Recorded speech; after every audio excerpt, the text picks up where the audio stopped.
professionals from Bartow and Cherokee counties. Please welcome Rebecca Johnston with the Cherokee Tribune, Jessica Loading with the Daily Tribune News, and Mike Garcia with AM 1450 WBHF. And now it is my pleasure to welcome to the stage tonight our moderator, Kevin Carroll. Kevin was previously with WBHF before joining WRGA in South 107 in Rome, where he handles both news and sports responsibilities. Please help me welcome Kevin Carroll.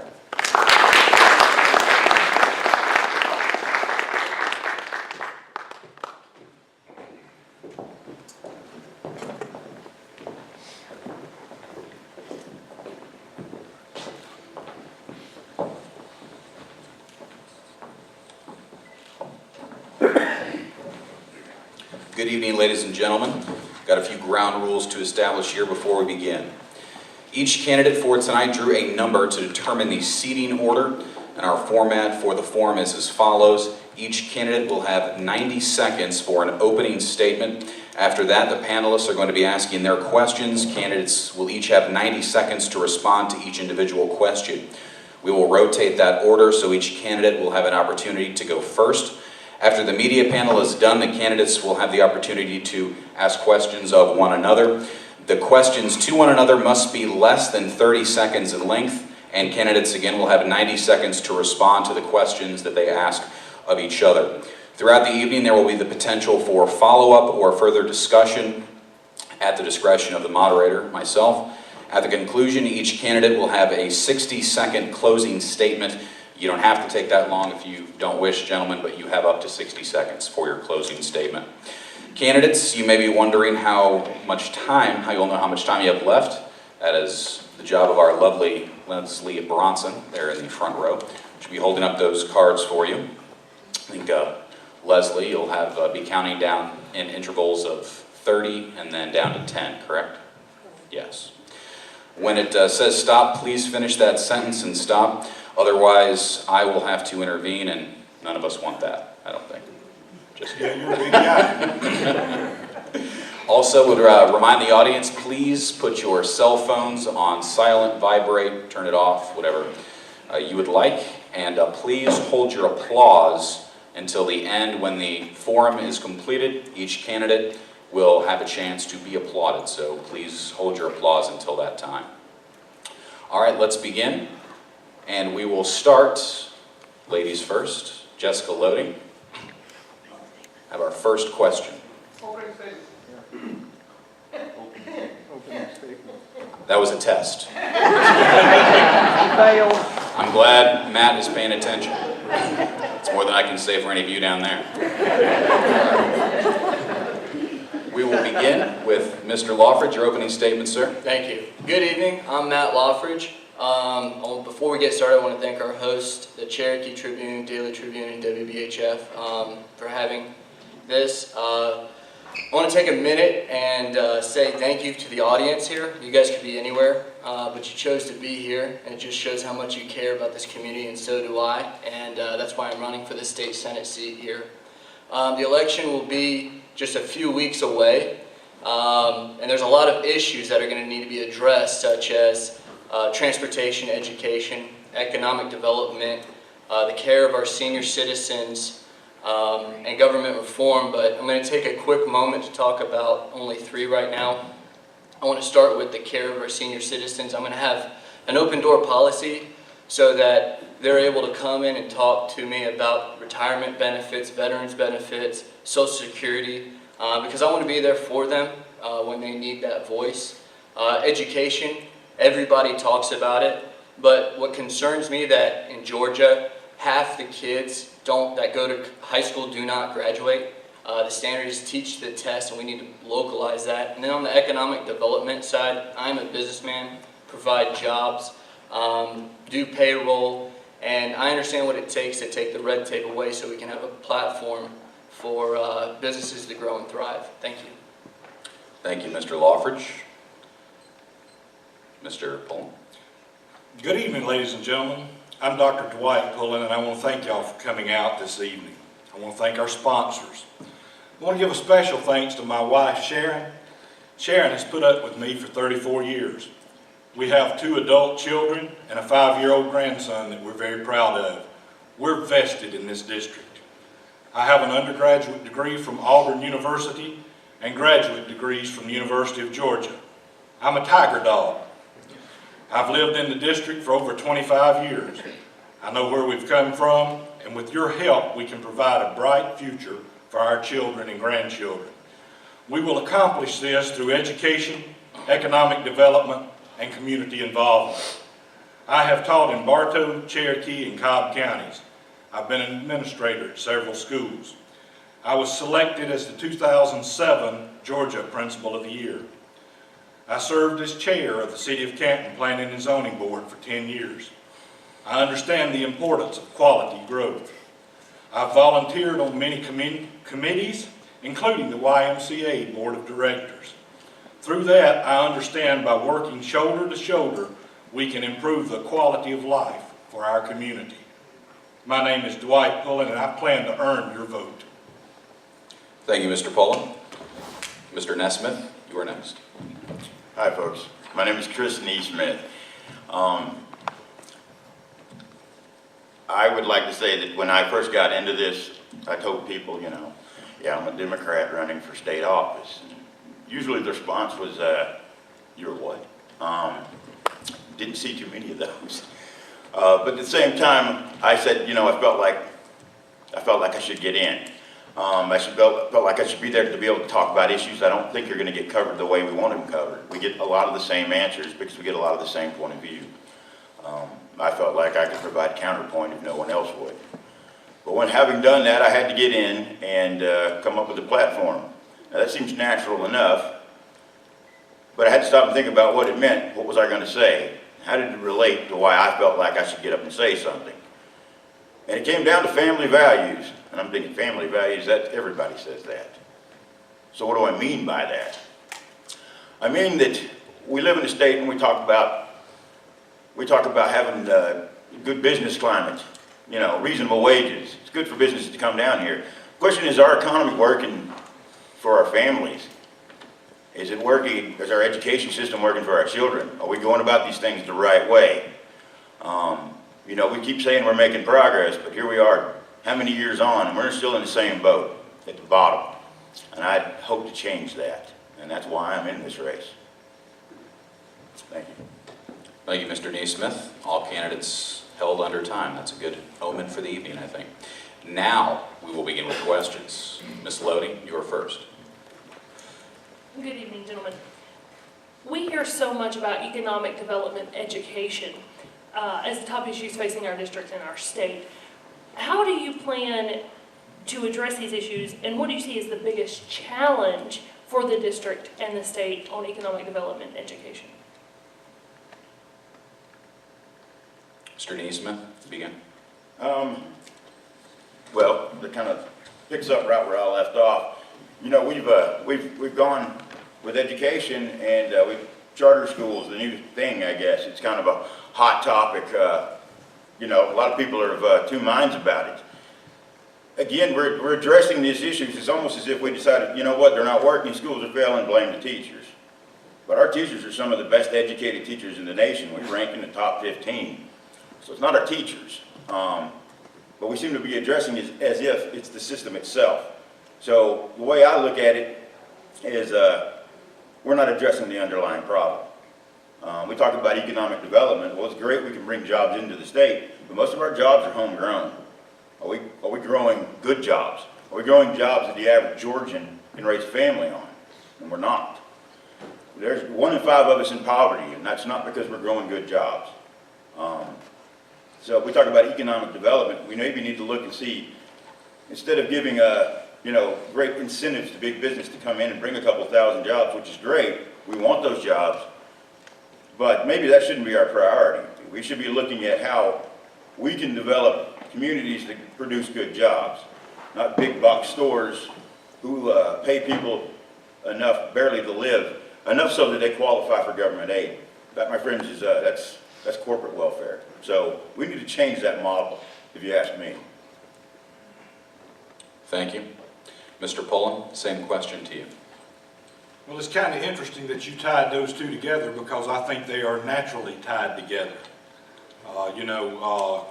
Quality graduates from schools encourage companies to relocate or to start their businesses in areas where they can get the quality graduates. And good companies provide a tax base that provide funding for good schools. So, they kind of work hand in hand. I think we need to fully fund education. We need to get our students back on a 180-day school year. We need to get our teachers back to 190 days of work. They need those 10 days for planning and staff development. We also need to see if we can lower the student-teacher ratio. We're not doing our students a service when our teachers are poorly prepared because they do not have the time necessary, and then they spend their time doing management duties other than instructional duties because they have too many students in the classroom. We also have to look at the economic development end of it. We need to look and see if there are state impediments that are keeping us from being able to attract business and industry, and we need to break those down. For example, recently a business was considering relocating to our district, and they went to South Carolina because South Carolina provided them some cash incentives. We were willing to provide training and development, but we couldn't use that money for cash incentives. So let's look at those impediments. All right, and Mr. Lawford, same question to you. Those two do tie hand in hand together. As a businessman, I see how the educational structure has failed a lot of kids that come in and ask for a job with us. They're not properly prepared, not only to speak in an interview, but to dress at the interview itself. And that starts at home as well. That's also with the culture in the classroom. If we don't have a good education system for our kids, then we won't be able to have a fertile land for businesses to know that Georgia is a great place for labor and for growth. A lot of that relies on localizing the standards and the educational structure and decisions back down to the local level. So there's a lot that ties into that question, more so than just a simple answer, but we have to make it beneficial for large companies with skilled labor, not just influx of low-paying jobs, but high-paying jobs with high skill to come to the area, and that needs to start at the educational level. All right. All candidates have had a chance to answer that question. Mr. Garcia, you are next. Thank you very much. I'll go ahead and stick with the education issue. Obviously, you guys all agree that it is an issue. Basically, as far as scores and whatnot, I know you mentioned that it wasn't the teachers the problem with education, and you gentlemen said that what could be the problem is the economics behind it. I'm still trying to figure out, if there's one thing that you guys would say would help improve the education in this state, or in this district really, what would that be? It's back to you, Mr. Lawford. Okay. If I had to say one thing, the one thing would be getting the decisions and getting everything that's needed, the curriculum, to the local level. We have to be able to let the people that interact with the students tell from the bottom up instead of from the highest point down. For example, with Common Core, it's a one-size-fits-all type model, and that's not going to work. So what we have to do is localize the education, bring the education to a local level. Thank you. Same question to Mr. Paul. I know people don't like to hear it because, sometimes they accuse educators of just saying, throw money at us and we'll take care of it. I don't necessarily want you to throw money at education, but I'd like for us to get back to funding education at the level we were doing a few years ago. We fund education based on a 1985 model called Quality Basic Education, which, by the way, never was fully funded when it was implemented. And then for the last several years, we've cut billions of dollars out of education, and I know that that was needed to balance the state budget. But we've shortchanged future generations because we've increased class size, we've cut down on training opportunities for teachers, and we're just working our teachers to death. We're expecting more out of them and giving them less to work with and cutting their pay in the process with furlough days and so forth. So, you know, my one fix, as you put it, one ideal would be to fully fund education. Mr. Neesmith? I wish it was that easy. You know, we've thrown money at it. We throw more money at it than a lot of places. Utah doesn't even come close to what we throw at it. But they have a far better sort of return on the money they invest. Their graduation rates are better than ours. They spend what? 6,000 versus our close to 10. And that number goes back, so it may be lower yet. We're not necessarily getting the best bang for our buck. Now the question there would be why? The honest truth is, it's the home life. We have too many single parents. We have too many families that have come apart at the seams. They don't have the structure within their own communities. They don't have the support they need to go in and function and thrive. If we don't address that underlying problem, and that's far worse than having to address, you know, a few $1,000s per pupil in funding. That's something we can all do. I mean, we could say, hey, we're going to devote this money to that, we'll cut it somewhere else, and it all sounds good and everybody feels good, and we still get the same results. You know, we might go up, we might go down a little. We never really fundamentally change anything. We need to consider, what are we going to do to address the issues of poverty that plague the schools and bring everyone down. A lot of people don't want to hear that, but that's just the truth. Mr. Neesmith, on that answer, speaking directly about the family and the family structure, to answer Mr. Garcia's question, what would you do? If that was the one thing that you're concerned most about, what is the one thing you would do to address it? If we're going to take more money and put it into education, I think we should expand the school day possibly. Look at after-school type programs where these kids who are left behind have a place to be, instead of sitting at home without a parent who may be at a job, idling away, not losing ground over the summer while, you know, they sit at home in front of the TV and no one's around, getting in trouble possibly, winding up in prison, costing us twice as much a year to incarcerate as it is to educate. Thank you. We now move to our final panelist here tonight, Rebecca Johnson. It's your question. Thank you. Sticking with education for one more round at least, what is your stand on Common Core standards and why? And if not Common Core, what should the state do to improve the quality of education at the state level? And that begins with you, Mr. Neesmith. The way I understand Common Core is Superintendent Barge agreed to it. Since then, he's backed away from it, saying it was a mistake. It hasn't been really proven. I guess there's no direct correlation that's been demonstrated that says, you know, we apply these standards across the board, we're going to produce better results nationwide. The question would be, why are we teaching certain kids certain things? Do they need to know this much? Do they need to know more? Are we being reduced to teaching tests? I think everybody would agree we've gotten to that point.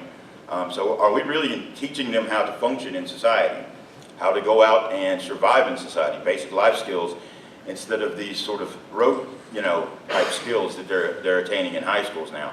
I don't think they're making the connection, and I don't know how valuable that is. So where it stands as far as how good is Common Core, time will tell, but we don't know this for certain, and I think I would not be comfortable saying, hey, run with it and see what we can get from it. I would be more comfortable with the idea that at the local level and even the state level, we come to some agreement about what we think we want to accomplish for each of these children as they get into the, are we preparing them, are they preparing them to live up to their full potential? We need to make it a little more personal and a little less, you know, like shuffling people through an assembly line. All right, staying with the topic of education, Common Core, to you, Mr. Pullen. Well, I think you're going to have standards. Now, I'm not sure Common Core is the best we can have. We need to have rigorous standards for all students. You know, I'm concerned as an educator, when I get a student that transfers from another part of Georgia, and they come in and they can't keep up with the students we already have because there's holes in their education, then, you know, I wondered what they were being taught. So, you know, we need some standards. We need some statewide standards. We need rigorous standards. You know, we have 4 wonderful school systems in this district. All 4 are functioning well above state average and above national average. Why are they doing that? It's because they take the state standards that they're given, and they add to them. They provide rigorous local standards. Now, you know, some people will tell you, well, that the Common Core is a basis, and you can put whatever you want to on top of it. We need to make sure that our local school systems are putting what's necessary on top of it to develop the standards that we need locally for our students to compete internationally. Thank you. Mr. Loffridge, Common Core, to you. Yeah, Common Core is kind of that one-size-fits-all. It's like getting a baseball cap brand new that says one size fits all, and you put it on, it never fits. It's very discouraging, not only for the teachers but for the students, to where they're held on the same standard as everybody else, when really we need to be getting into a competitive spirit, making sure that our local teachers are able to get away from the shackles of assessments and regulations that keep them from creating a culture that's going to give a kid individuality. It's going to give a kid the creativity and give them a passion in the classroom. All kids are going to learn differently, but if we keep them on one Common Core path, then they're not going to be able, they all can learn, but they learn differently. So what we have to do is give the responsibility to the teacher, the person that's in there, and the way we're going to be able to be competitive is just like you do in sports. You compete against another school. Well, you can do that with your standards. You can do that with your curriculum. Why does it have to be just a set one-size-fits-all standard? Why can't we use that and compete with not only our local schools in the district, but our schools outside the district, and then statewide and nationally?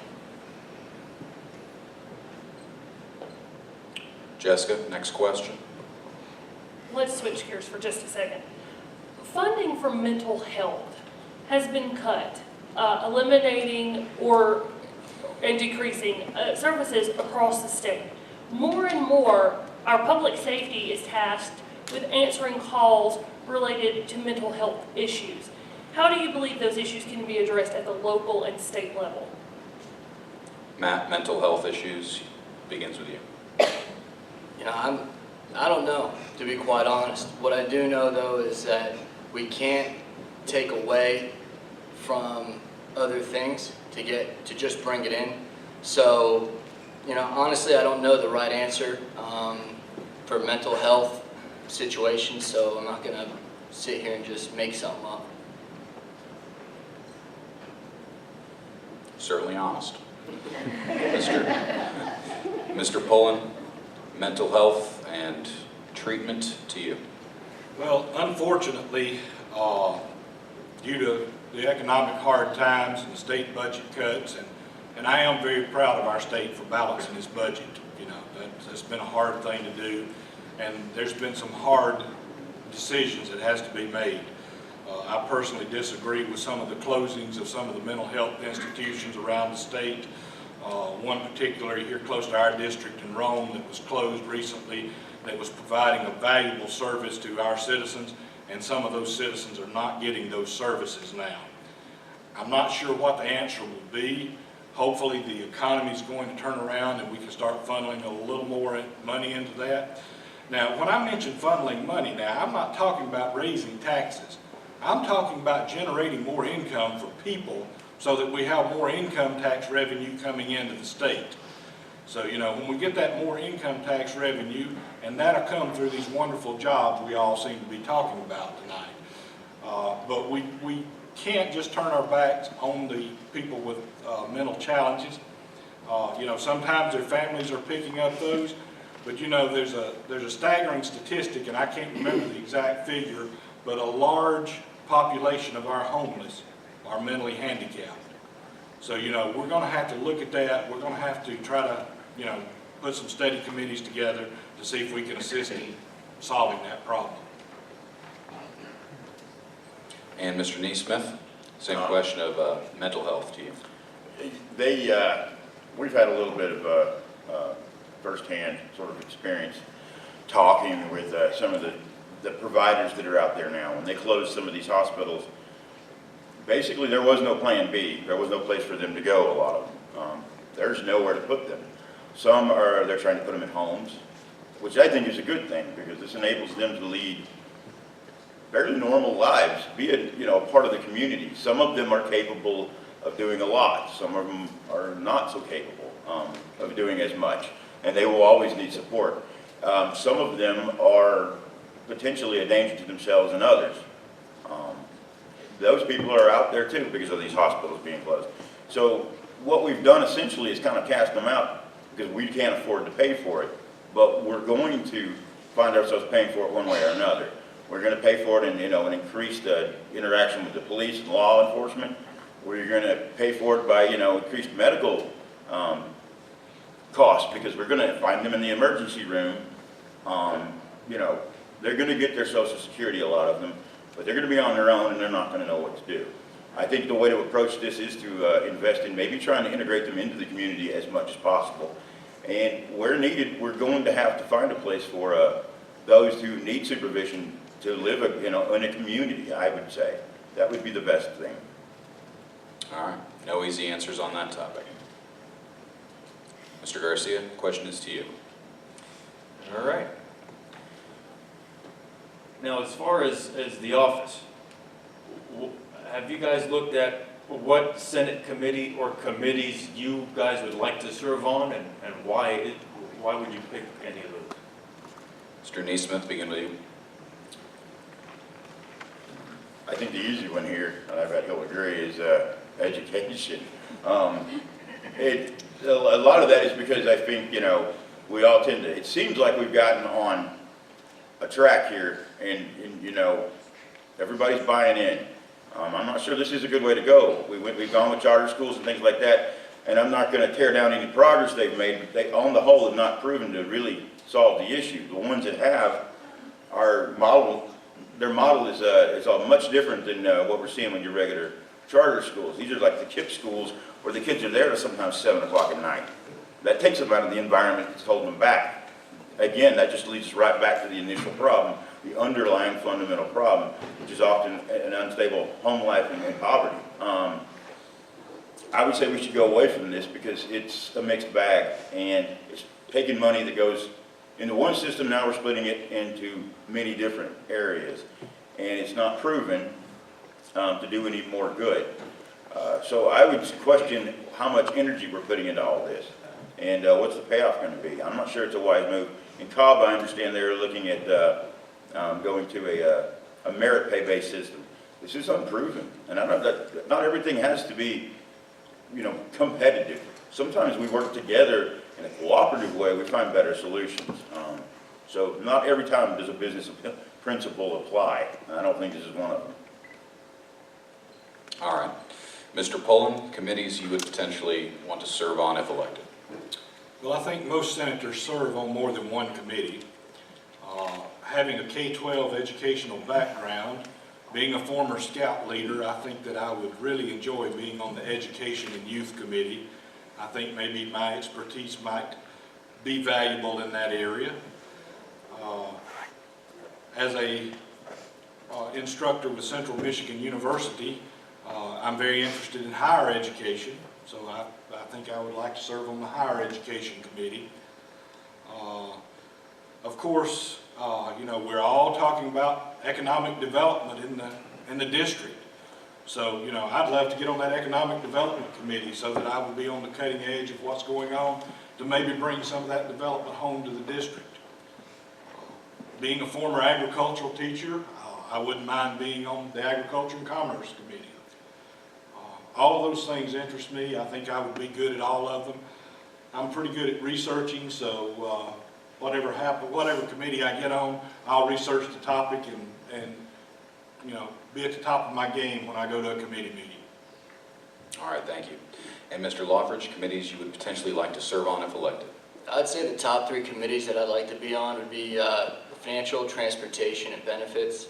Transportation, it's the underlying of infrastructure so that we can create economical development coming in. It's not just about the committee economical development. It's also about how we're going to make it advantageous for them to come in, for logistics, move around, and also ease of living to show that they're not just stuck in gridlock traffic, which we all know is really bad on 75 from starting at 7 till whenever. And then financial, my background, very good as a businessman, knowing how to take that to the next level. So I think that would be really good for me. And also the benefits, you know, I believe there needs to be, I can be a great voice for the senior population, make sure that there's an open door for them to make sure that whether it's retirement benefits, veteran benefits, or Social Security, they know where to come. Okay, thank you. Now to Rebecca Johnston, your question. Thank you. Down under the Gold Dome during the last session, there was a lot of talk about what needs to be done about ethics reform in our state. Some folks feel like too little was done. I know that there won't be the ability to get free football tickets when the legislators take office in January, but there are a lot of people who would like to see the laws strengthened, specifically those relating to campaign contributions. What should be done to strengthen our ethics laws in Georgia? Mr. Pullen, this question is to you first. Okay. Well, you know, and I have trouble with this because they've gotten the name so long, the Georgia Transparency in Government and Financial Reform Committee, or we used to call it the Ethics Committee. I'm going to say that's correct. You know, it always bothers me when you have someone to appoint a committee, and then that committee is supposed to oversee what that person does. So, you know, I have a problem with the fact that we have a committee that's appointed by the executive branch of government, and it's supposed to supervise the executive branch of government. I would propose that we have an ethics committee that is 100% independent, that's not appointed by any governmental agency. We would fund that through the campaign filing fees. You know, we have over 300 cities in the state. We have over 200 legislative people in the state legislature. We have 159 counties that have various elected officials. We could fund that easily just by charging, you know, modest campaign fees and let them supervise all of us. Now, me personally, you know, I don't plan to take personal donations. Now, if a group is taking out a group of senators, then I'll go. Okay, thank you. Mr. Loffridge, question to you. Yeah, thank you. I agree with, I don't agree with the appointed committee looking over. I think it needs to be some type of individual. I don't think it needs to be a fee-based. I think it can be a structural board that is an independent board that looks over the committee. Need to go back to a simpler name of ethics. That to me just shows how unclear everything is. And then whatever is passed needs to be very, very clear. The problem that, you know, you can receive $100 every day, but once a day, but this, that, I mean, there's too many loopholes even within the long named based organization as itself. It just needs to be simpler, and it needs to be more transparent in my eyes. So I think a lot needs to be done to it. Now, the conviction part of it, I think it needs to be very stringent. If you are found guilty of breach of the ethics committee, then it doesn't need to be a slap on the wrist. It needs to be something stronger, since our district and citizens are relying on us to be their voice, and that's not what's happening.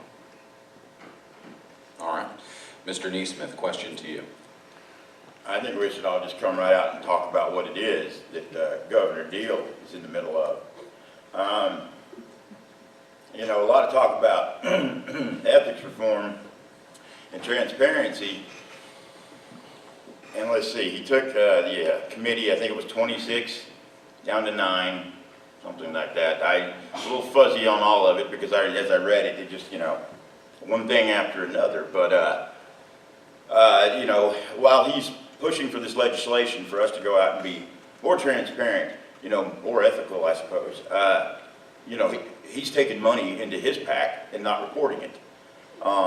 They're changing rules surreptitiously, secretly, that if you bring a complaint, you have to pay the governor's fees if his appointed board doesn't agree with you. Now, I don't see how that's not fair, right? Certainly. That's pretty low. That's pretty obvious that we have a problem from the top down. That they can put this charade on in front of all of us, and we're going to actually pretend to have a conversation about ethics. We got a much bigger problem. I mean, this is just downright dishonest, and it flies in the face of everything that's decent and moral. So, you know, let's have some real stringent, real simple rules. You abide by them or you don't play. Easy as that. All right. Chance for either of you to rebut On the question? on his answers.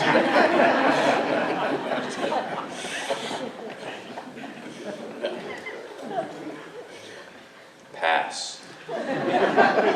Perhaps He can have his wise. opinion. Ms. Lodi, question to you. While we're discussing partisan politics, we've seen partisan politics at the federal level, and obviously we're in the midst of the fallout of that. Beyond promises to reach across the aisle and work with members of the other party, what specifically would you do to work with members of the Republican Party or members of the Democratic Party at the state level to accomplish what needs to be accomplished for our district and our state? Mr. Lawfridge, question to you. Thanks. Well, I think that's part of the culture that has to be bred, and definition of a leader is having people following you, and that goes to working with individuals that disagree with you. Also, in my company, I'll have to make a decision that not everybody's going to like or want to agree with, but if I can address it the right way, and I can show them that it's prosperous for not only them but for the health of the company, i.e. the government, then they're going to follow and go in that way. Now, when it's coming to like a stalemate in Washington, that I'm sure that's what you're referring to, it's pathetic up there. And I use that not cautiously because you have no leadership when you can't get anything done. This wasn't done on the first, this was done well before that. There's an agenda that was brought to the table, and it's sad to see that because you can't communicate with each other, a lot of Americans have to suffer. And we close down monuments and stuff like that should never have been taken away from the American people, especially veterans that fought for those. So it's about the culture, and it's about the person and the leader that steps into that role. Okay. Question to Mr. Neesmith. You know, I went down last Tuesday night to Holly Springs and spoke with the Tea Party folks down there, and lo and behold, guess what? They're people too. There's no magic there.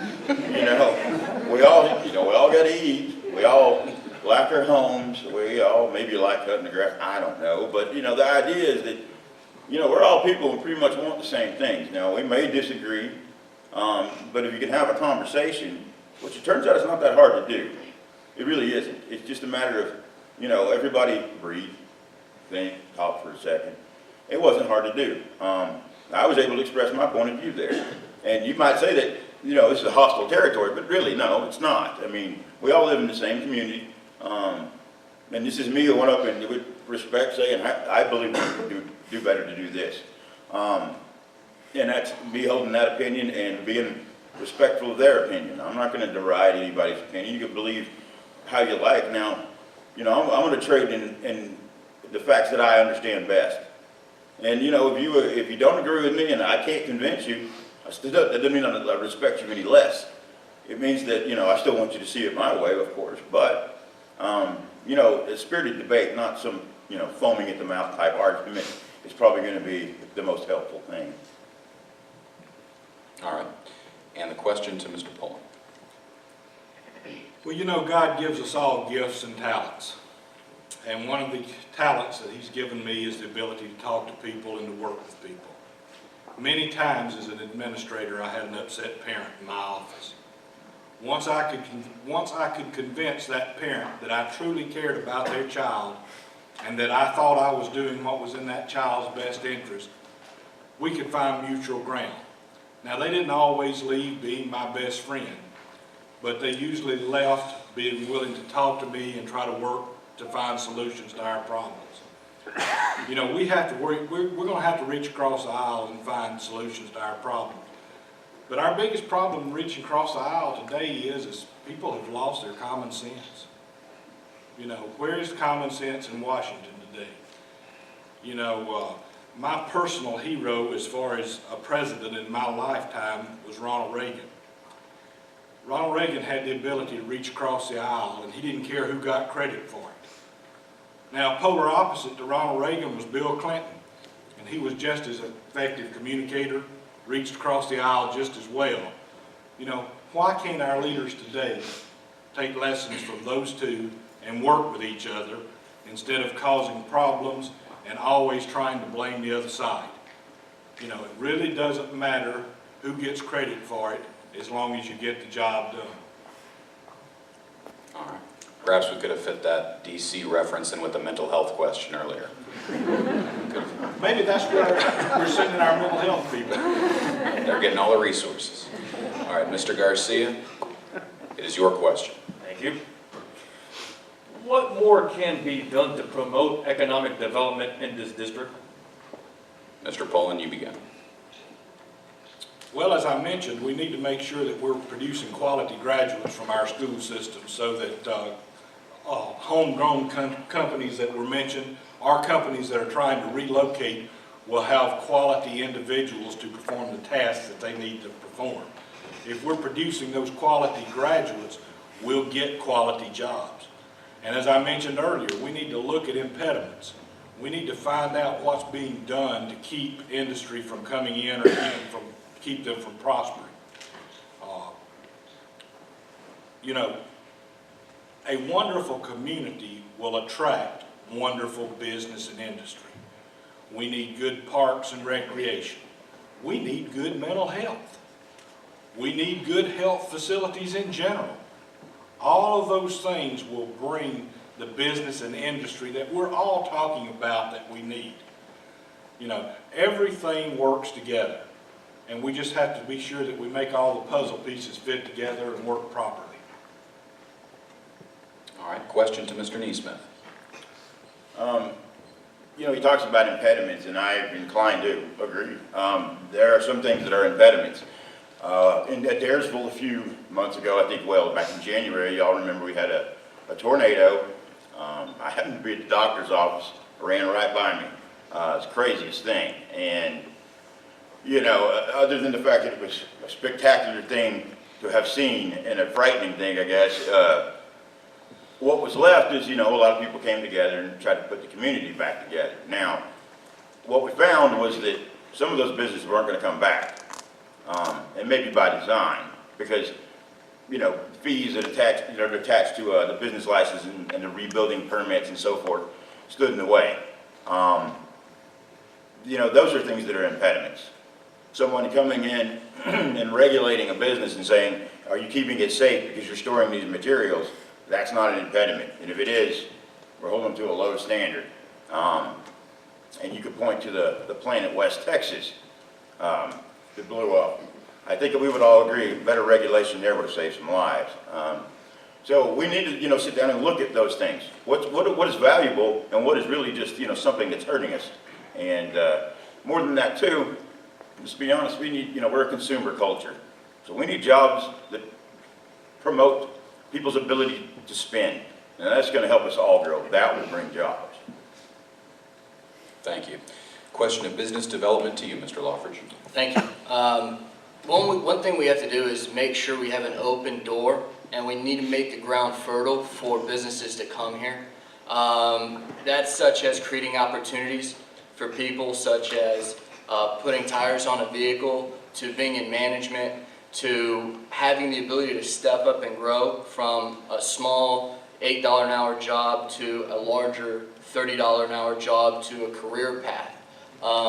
So there isn't one simple answer. What it is a tie-in of effects from everything from a transportation, education structure that'll make the ease of living and the ability to want to come to the area advantageous for the economic development of this area. And what's going to happen there is we're going to have more companies come here, other than what happened recently with Amazon going to South Carolina. People weren't paying attention because they wanted a certain ease of living for their employees, but they couldn't find it here.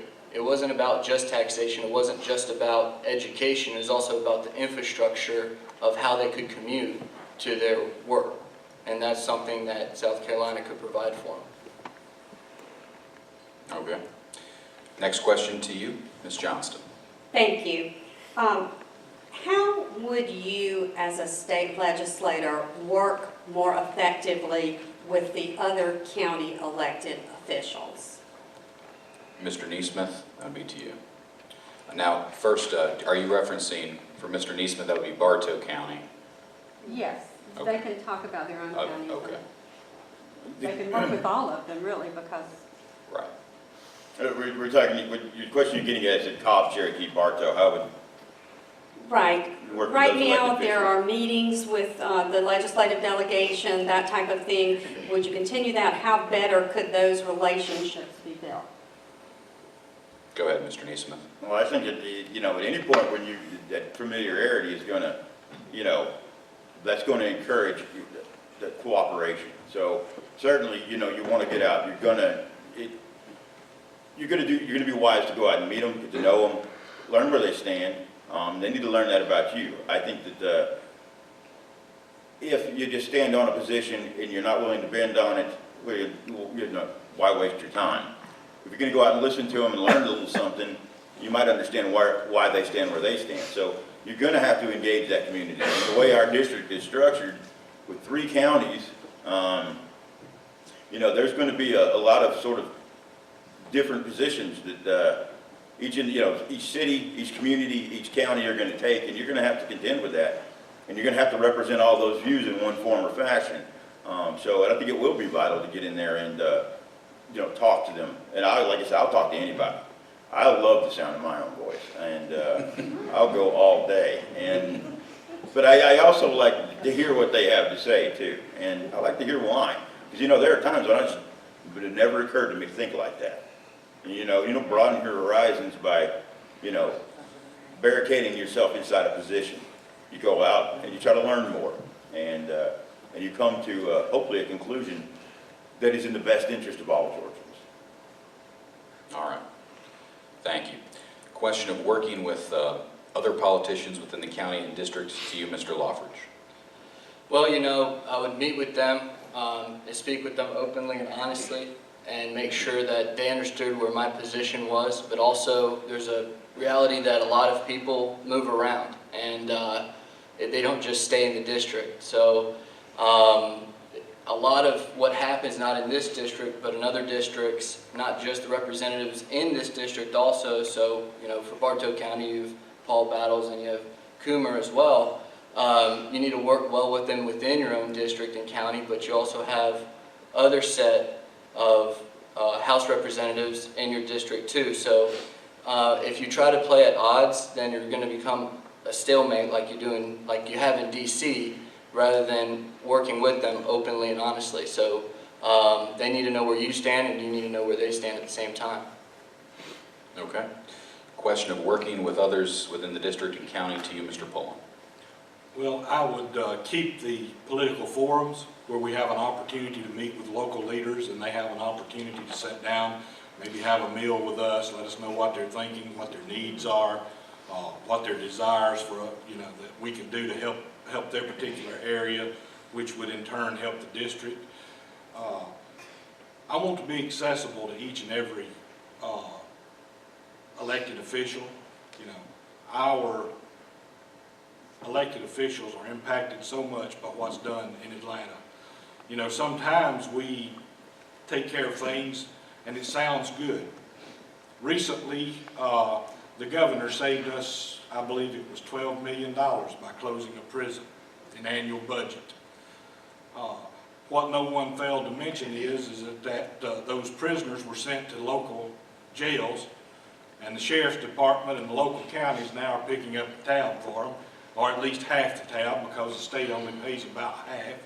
So, in a sense, what we did is we shifted the burden to our local property owners, because the millage rate is what's taking care of those prisoners now. So, we've got to be careful about unfunded mandates. We need to communicate with the people that our legislation is affecting. For example, if we have a piece of legislation related to education, why not contact school superintendents? All right. Moving along to next question. While we're discussing the fact that there are portions of 3 counties in this district, do you believe it is the job of the state representative to secure funding for local projects?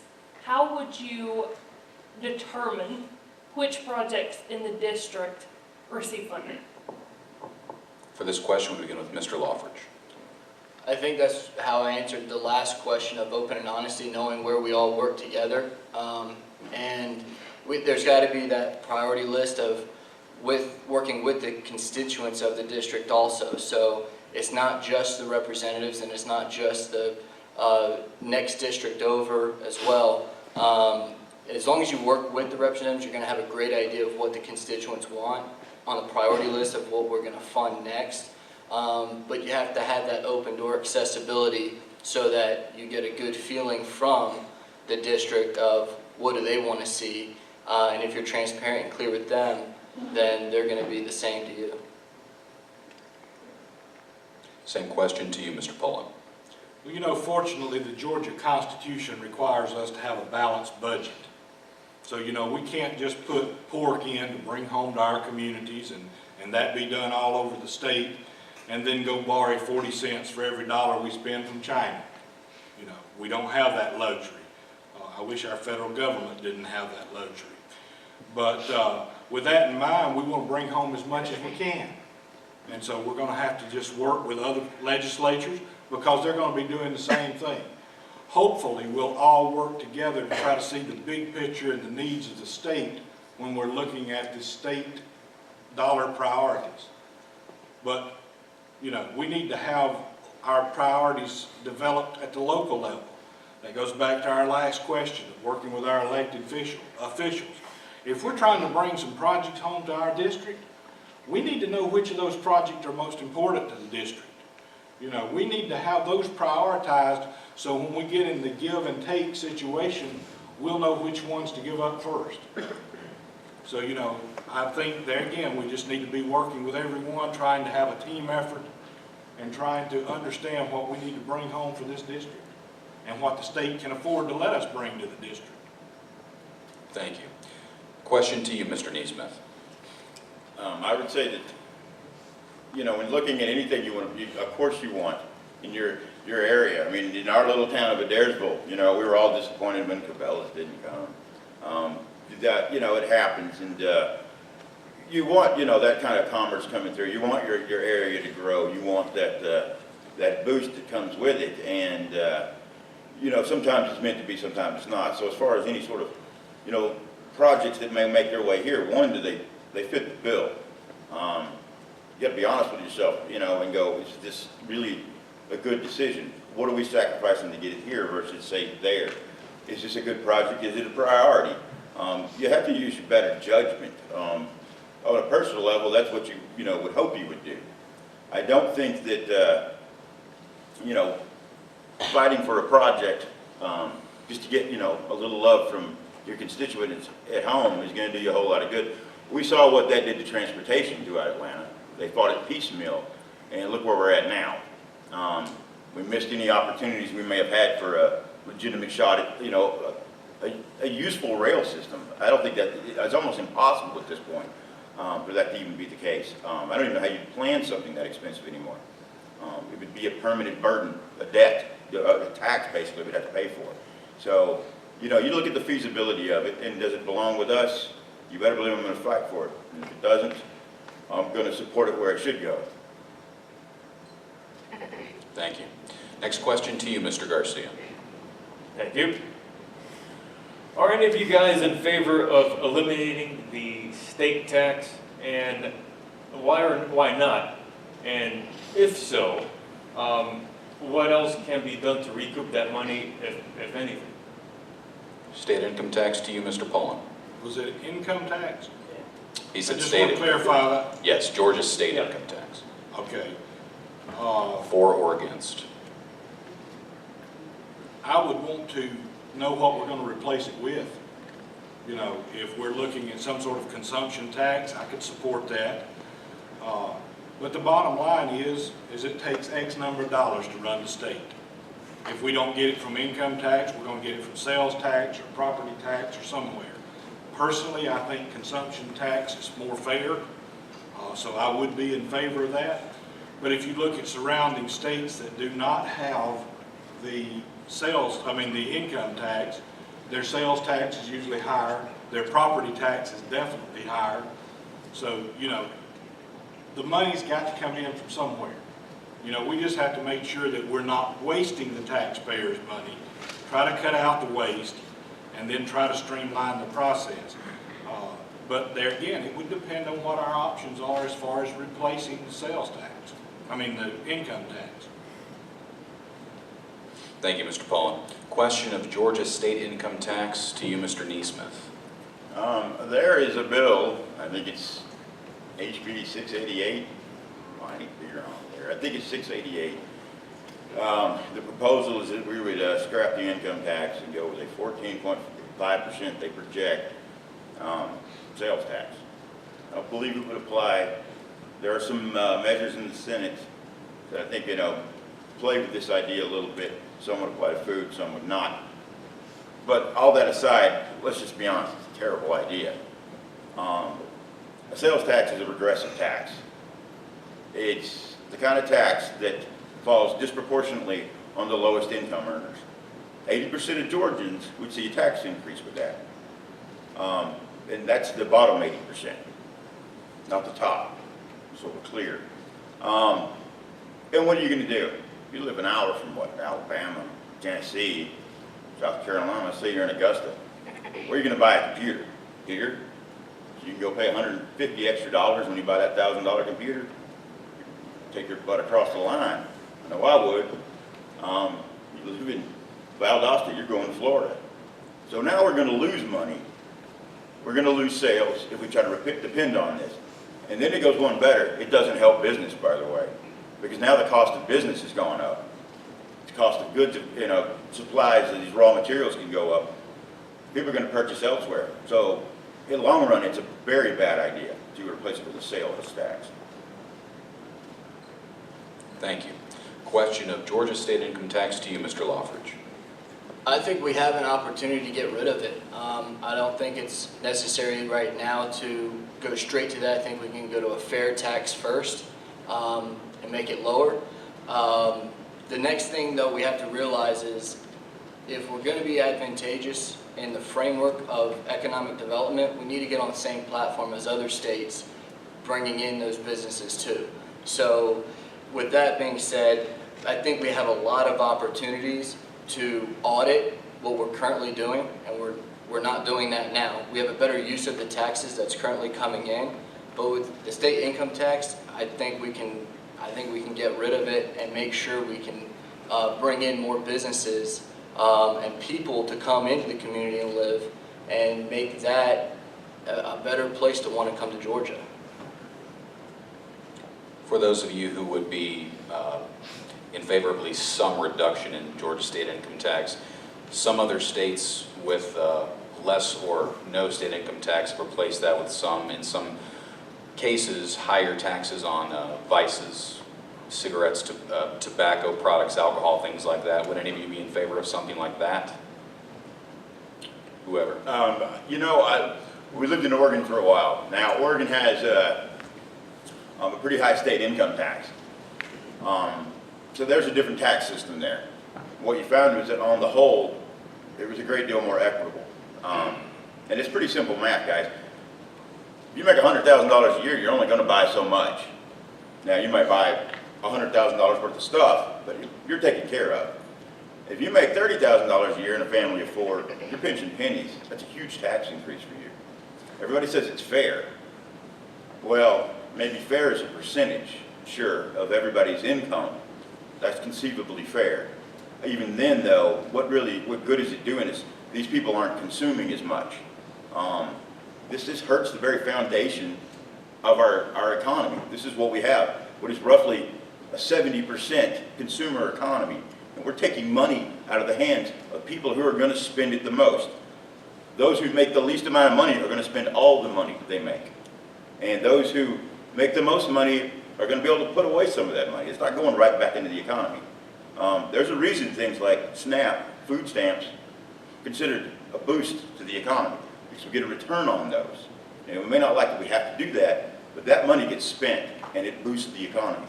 So, you know, you want the sales tax, you're going to lose business, and it's going to fall hardest on those who make the least. Mr. Lawford's chance for rebuttal. Yeah, the reality is that that's a status quo mentality. What we need to do is we need to boost the economy, and to boost it, we have to bring better skilled jobs in. We got to make it advantageous for the jobs that come in here. Now, whether we go to a vice tax for cigarettes or alcohol or even more on gas, that's a totally different subject. But to just stay status quo about the state income tax, we have to look at a better picture that if we're going to live life where everyone stays on $8 an hour, then that's not quality of life either. Then you are going to get a boost with the SNAP and EBT because that money's going back in.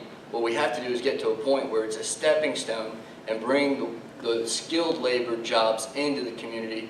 And with that, we have to be progressive and we have to be aggressive in doing that, making this area fertile for those businesses to come here and for small businesses to thrive in this endeavor, in this area too. So I think that's going to answer that question. Okay. Mr. Pullen, a statement on a vice tax or potential for rebuttal to either of these other gentlemen's responses? Well, you know, we talk about sometimes that taxes, you know, harm some groups more than others. I think the vice tax probably harms our lower income families probably more than it would the upper income families. So, you know, I would try to avoid that as much as possible. Gasoline tax, you know, most people don't realize this, but I read a statistic the other day that the federal government gets more money per gallon of gasoline in taxes than the oil company makes off of the gallon of gasoline. So, you know, are we going to tax gasoline even more? You know, and I know that's what we used to pay for our roads with. So, you know, all of those things have to be considered. There are no easy answers. If there were easy answers, we'd already have taken care of it. All right, thank you. We're going with Ms. Rebecca Johnston. She'll be asking the final question, and then we'll have a chance for the candidates, you gentlemen, to ask each other questions if you care to. Ms. Johnston. Thank you. The voters in this area, the metro region, said a loud no to a 1-cent sales tax to help with transportation in the last election. What do we need to do to address the transportation needs of the metro region, and how would that be funded? For the order for the final question, we'll go like we did at the beginning, Mr. Lawfridge, Mr. Pullen, and then Mr. Niesman. Right. Mr. So, Lawfridge, it's to you. yeah, so about the T-Splosh, most of the people said no, A, because of the tax increase, but also there's no sunset. So every time, anytime an additional tax comes in, there needs to be a sunset addressed to it. Also, there needs to be a 30-year plan, master plan for the way the roads are going to work as well. You know, this is a very important district with transportation because you have 75 and 575 within the district, and you also have 20, which is very cumbersome at times. So it's a very fair question. Now, with regards to funding, that's where we have to go back as responsible senator and look at the budget, see what's going on, see where this money's being spent, and that's where it comes to audits as well. And we're not doing that either. We need to start from a zero-based budget. So these are all things that, it's a very long-winded answer for your question for transportation, but the reality too is that on extra taxes that are, whether it's a penny tax or anything like that, there needs to be a sunset to it, to make the citizens feel more comfortable that this isn't just going to get put back into the general budget and, earmarked for next year because it's guaranteed. But we do have a master plan working with this funds and with anything down the road saying that this isn't just a short answer for the funds for today, but we have a plan for tomorrow. Thank you. Question of transportation to Mr. Pullen. It's another easy one like the sales tax, isn't it? There are no easy answers, you know. As far as the district is concerned, it goes back to bringing those quality jobs in. If more people could work at home and get paid well or work near home, then we would take a lot of traffic off the interstate. Now, you know, are these interstates that we've mentioned, that was our solution 30 years ago, and it probably helped at that time. Is the solution to broaden those, or is the solution to use more, high-speed rail or something like that? All of that costs a lot of money, and also we've gotten so landlocked today that it's hard to expand those roads and put those rail systems in. But you know, one of the things that we don't mention is freight. You know, there's a lot of those big trucks on the road. You know, maybe we need some public-private partnerships to set up railheads like in Savannah, Brunswick, Atlanta, and have a piggyback system so we can take some of these tractor trailers off of the road. And we can bring stuff from the port of Savannah and Brunswick and take back there. And also maybe avoid having the trucks on 75 and 575. All right. And question of transportation to you, Mr. Neesmith. I think these T-SPOS type, well, and come election time, when you pose one of these questions, they generally fail. And part of that is because, one community looks at it and go, well, we're not going to pay for this because it's mostly going over here anyway.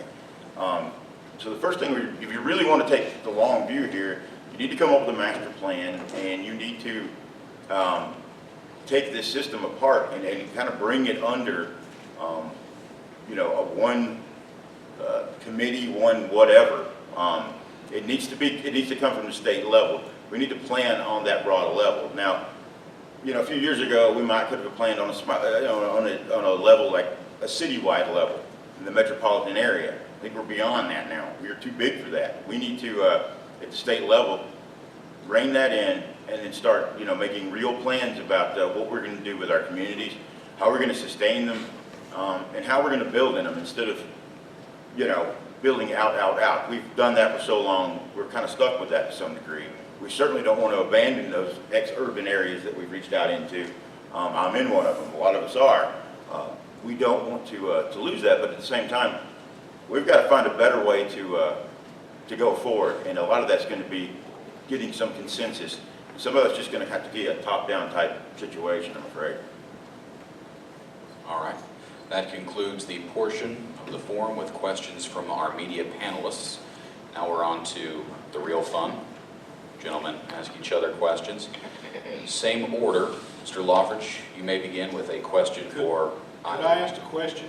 Are we limited to one question to each candidate, or what would be the guidelines for that so that we know before we ask the question what opportunities we're going to have? If you may ask the question of both candidates if you wish, but we need to go one at a time. perhaps better stated, everyone will get a chance to ask everyone else a question. Mr. Loftridge. All right. My first question, I guess really only, but Mr. Thompson's not here. The first question that I have for Mr. Pullen is, you have talked about emphasis on improving education. So during the time at the schools, it seems that Chattooga, that school system has failed in all performance categories. How can the voters trust you on this matter of education and job creation since they tie in so well together? Well, Mr. Loftridge, I think if you'll look at Chattooga, if you'll look at the test scores prior to me getting there and the test scores when I left, I don't think that you could call it failed. Now, while they're not performing as well as we would have liked for them to, there was a great deal of improvement there. And one of the things that we haven't talked about in education is accountability. My graduate students get tickled when I say this, but our biggest problem in education today is principals not doing their jobs. If they're in those classrooms every day and they know what's going on and they're holding the teachers accountable, then you'll see improved education. I heard Dave Ramsey say the other day that if you take a mule and you put it in the barn with thoroughbreds, the thoroughbreds will leave. Same with schools. If you have a bad teacher, the good teachers start looking around and say, hey, the bad teacher's making the same amount of money I am. And why should I kill myself when this person is not? And also, teachers that do not perform well have a tendency to stay where they're not recognized. So pretty soon you start collecting those. So we're just going to have to start holding everyone accountable. We're going to have to fund education. And we're going to have to recognize our good teachers. And thank goodness, in the 4 systems in this district, we have wonderful teachers. And they're some of the highest paid teachers in the state. So, there is a correlation between that. All right, time is up. Mr. Loftridge, do you have a question for Mr. Neesmith? No. No. It's to you, Mr. Pullen, a question for either or both candidates. Well, I'll start with Mr. Lockridge, and a lot of times at forums like this, people try to use the gotcha questions. I'm trying to learn from some of this, and Mr. Lockridge mentioned the fair tax. What would you think that the fair tax in Georgia would look like? It'd look like no loopholes. It'd be a set number, and it'd be advantageous so that we can create more companies that come to this district. It will be very transparent. And the key word about transparency is that you know what's going on where tax time comes. You don't have to have a question of what does this qualify for, what is this, what is that, and what am I paying, as a lot of things happen on the anxious awaited April 15th. So, that's the part of fair tax, is that it's very clear and very transparent about what's going to happen. Thank you. Does that satisfy both parties? Mr. Pullen, a question for Mr. Neesmith. And Mr. Neesmith, I want to learn from you too, because I really am interested in learning about this subject. And I think you hit the nail on the head earlier when we were talking about education, and you said that it's a parent problem. How do we get parents more involved in their children's education? That is a good question, because I feel the same way. That'd be, like any teacher will tell you, if you're helping at home, you're going to get results at school. You partner with that teacher. My son, he's a first grader, he just doesn't want to play. Didn't want to learn his sight words. But I went and talked to his teacher, and I went and talked to the assistant principal and the counselor. We wanted to find out what more we could do. And we couldn't beat him with a stick, we just had to find a better carrot. And we did. Turns out he loves his Legos, and if he can take them to school, he gets, he's awarded time if he, reaches this goal. Suddenly he's incentivized. It turns out he can read. Huh, who would have guessed? So again, if you don't get that parent involvement, part of that may come down to, extending that school day to some degree, bringing in more people. We're going to add money to education. Maybe it doesn't need to just be more teachers. Maybe it needs to be ways they can extend the day and engage these students that have nowhere else to go. maybe it would be enticing enough that other students would want to participate. We don't really do much to enrich them anymore. We've become so focused on teaching this standard, this test, this number, this metric, that we've lost sight of, what it is to create a well-informed human being. So especially when our kids, the 38% that are living in single-parent homes, this could be a valuable thing for them, and it could be for the other kids too. That might be one approach. Very rough. All right. And Mr. Neesmith, your opportunity to ask questions of the other candidates if you wish. I guess I would ask this of both of you. And I don't know how familiar you are with the American Legislative Exchange Council. My question to you both would be, would you participate in any of the gatherings there where they sit and talk about the type of legislation that they propose that they'd like to see, and would you carry that home and try to implement it? Would you be open to their suggestions? Do you have a preference for who would answer first? Mr. Loffridge can go first if you like. I'm not familiar with the terminology exchange, so can you elaborate? It's a group called ALEC, and they've come to light. I think you might have read about Coca-Cola pretty quickly jumped ship a couple years ago when they became a little more familiar. Well, I guess it became a little more public. I just wanted to know how comfortably you would feel about exposing yourself to that organization. Now, I'm going to keep my sole interest in the district of learning what my constituents, either working with me or the people in my district want, and work with the citizens within the district that are decision makers to help find out what is relevant to them, and that's where I want to get my advice from. Well, Mr. Loffridge's answer taps right into the question I wanted to ask you. Are there local chapters of these organizations to deal with local issues? No, they work at more or less the national level, from what I understand. Now they do, of course, have influence in this state and a lot of other states, and especially at the federal level, especially among the more conservative senators and congressmen up in Washington. But they have also some influence here too at the local level, and I would say that this is what they do is create legislation. They model it, and people take it back to their states, and they try to implement it. They have something formed out ahead of time, mostly from lawyers who sit down and decide this is probably the best path forward, this is what we think we can do, and we would like you to do it. Answer from that description or either, but we're beyond the 30-second question description. Do I answer? If you wish. Well, it worries me that lawyers are creating this legislation for us to look at. But I would be like Mr. Loffridge. I'd like to spend my time in the district because we have so many elected officials in our area that we need to be working with that I'm not sure it would be as advantageous to be spending time working with this group out of state when we need to be working with our people at home. All right, thank you. That portion of the forum also closed. We move now to closing statements. And we'll go same order as beginning. Mr. Loffridge, you will begin. Well, again, I really want to thank everybody for coming out here. There's a long time here, but I really appreciate the participation here. Abraham Lincoln once said that I may not walk fast, but I don't walk backwards. Well, that's what I plan to do. I've lived my life that way. I keep going forward, and I know where to go for the right answers as well. I may not be the loudest in the room or the group, or get all that excited, but I can tell you that I have a huge passion for this. I know I can thrive and make this district thrive and become the best that it can be.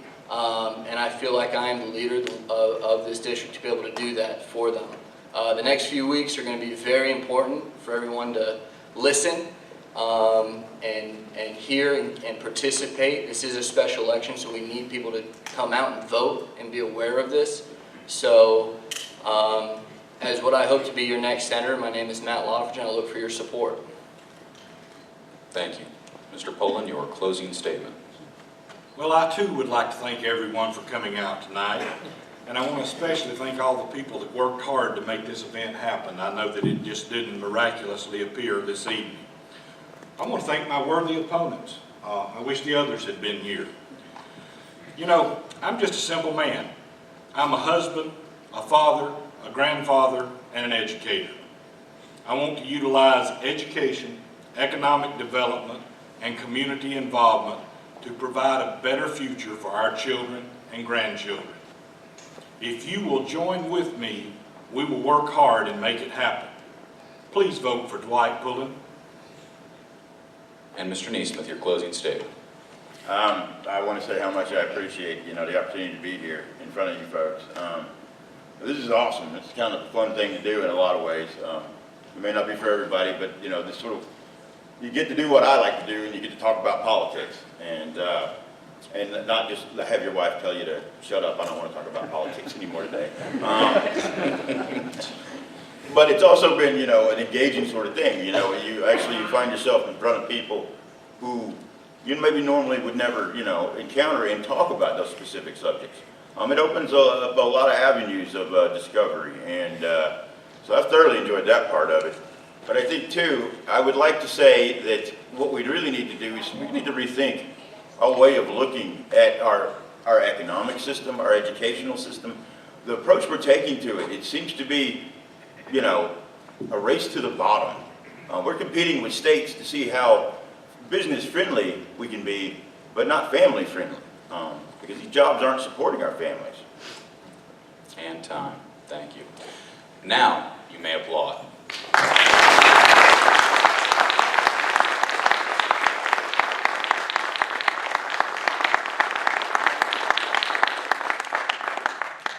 Would like to again thank our media panelists for being here. Mike Garcia with WBHF, Jessica Loading with the Daily Tribune, and Rebecca Johnston as well with the Cherokee Tribune. And again, our candidates, Matt Loffridge, Dwight Pullen, and also Mr. Neesmith. Thank you all for being here, and best of luck to all of you at the election.